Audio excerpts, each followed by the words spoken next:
Okay, may buntag atong pagaiskutan karon ang kuan ng cash flow. Ngano man gyud nga kasagaran sa mga baguang negosyante. Mahimo man gyud nga deficit or makulang gyud permanente or maglisod gyud ug unsa gyud proper or angayang buhaton sa atong kinitaan o profit. Ako diay si Jonathan Mawas usa ka negosyante o doon ako'y 10 years nga experience o daghang sayop-sayop. Diri akong i-share nyo ang akong mga sayop-sayop experience nga dili ninyo masugatan o dili ninyo ang ngayang masugatan mahimong shortcut awareness para sa inyong gusto o kinsa ang gustong magnegosyo. Adula lang ko'y gamay istorya kay sa ato magong sa akong pagnegosyo. Nagtuo ko nga kung magnegosyo ka, daghanon na to ang atong negosyo. Kay gikinahanglan natong daghanon ang negosyo kay para daghan kuno tag profit o daghang income. Mao ni ang usa ka sayop o daghang sayop nga atong mabatyagan kung ikaw nagsugod pa lang sa negosyo. Kay instead of ang imong cash flow sa imong nigana nga negosyo, for example sa akong side, sure repair, o niya ang nahitabo, nikita nako, nanay nikita siya, di ginoon as in nikita ha, pero nakita nga kwarta ba. Nabitawang mabaguan ka sa imong cash, sa imong gasto. Ang nahitabo mao akong gidivert sa lain nga butang. Or example na lang, adunay mga maninintal nga kung nakay cash o sa ka negosyante, mag-expect sila nga nakay kwarta. So unsa may imong buhaton sa imong kwarta? Ang gisulti nila o ang gi-advise nila nga ayaw isud sa bangko kay kuno kuan kanang gamay ra og interest, gamay ra og return. Mao na ang sayop og kasagaran natong mga pangunahuna isip mga Pilipino og wala kasabot.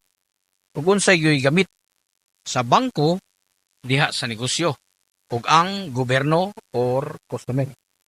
Mao ni ang kasagaran sayop ang cash flow mistake sa usa ka negosyo kung mugana o mukita na daghan og sugdan na nimo og nagkanalaing negosyo. Ako ang aside tungod kay na ako'y cash, gikinahanglan ako nga gikinahanglan ko nga to ang kwarta kung naay kita ibalik sa negosyo which is make sense, sakto. O mao na ang sitwasyon akong gipatuyok which is cash flow kuno. Kay ang meaning good sa cash flow, currency, ikot, daloy, gikinahanglan natong patuyokon.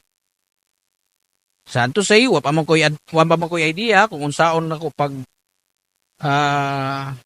ituyok niya akong nahunanan investment bang yun kay mo man atong surely ang atong surely ko na kung nakay negosyo nga ni gana imo kini-invest ang naitabo gi-invest nako sa yuta nga gitawag og data-data o real estate ang may tabo man gud kung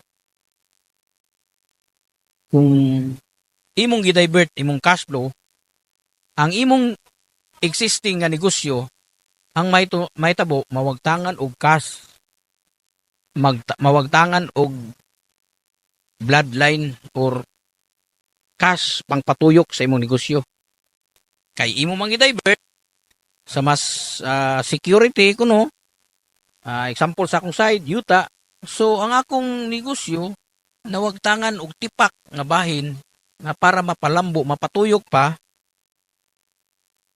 aron mo lambo ang negosyo. So, mao na ang sistema og atong nakatunan og mausad ang gitudlo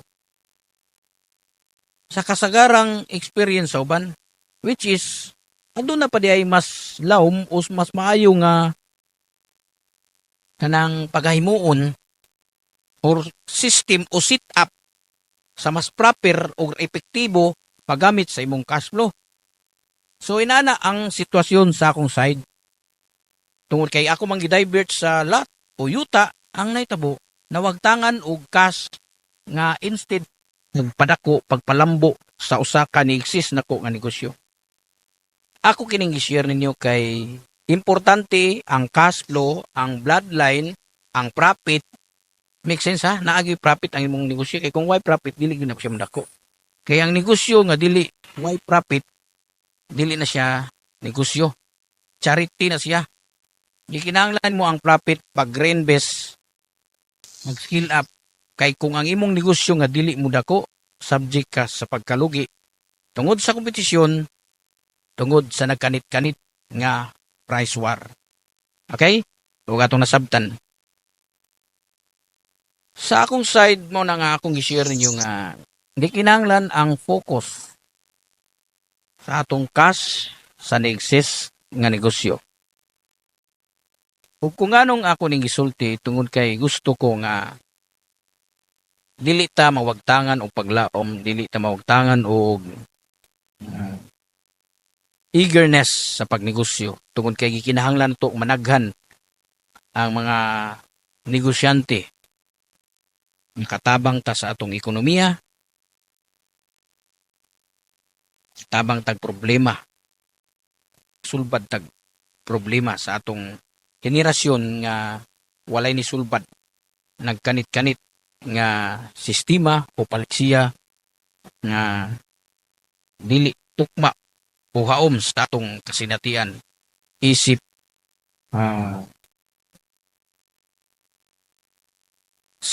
citizen nining atong nasod nga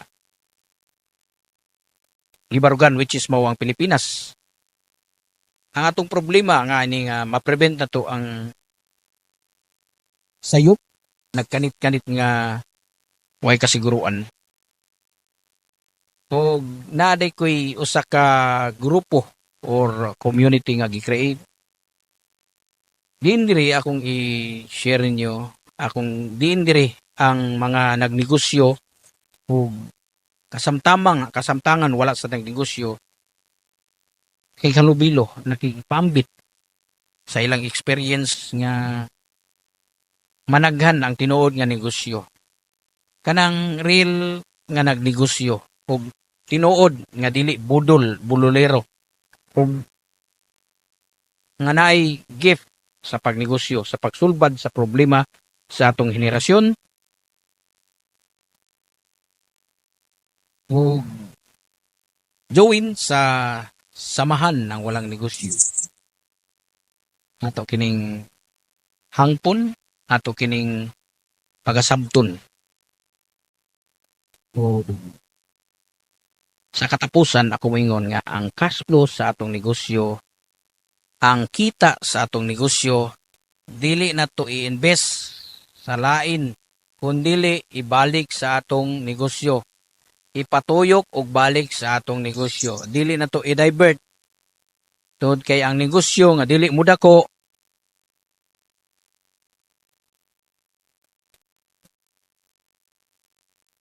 tungod kay ang negosyo nga dili mo dako subject kini sa pagkalugi. Og ang kumuingon there's to be difference.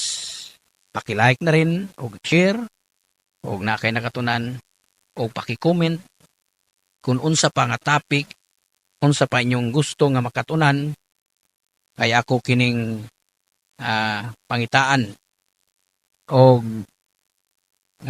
tubag sa akong experience pagnegosyo. Og daghang salamat.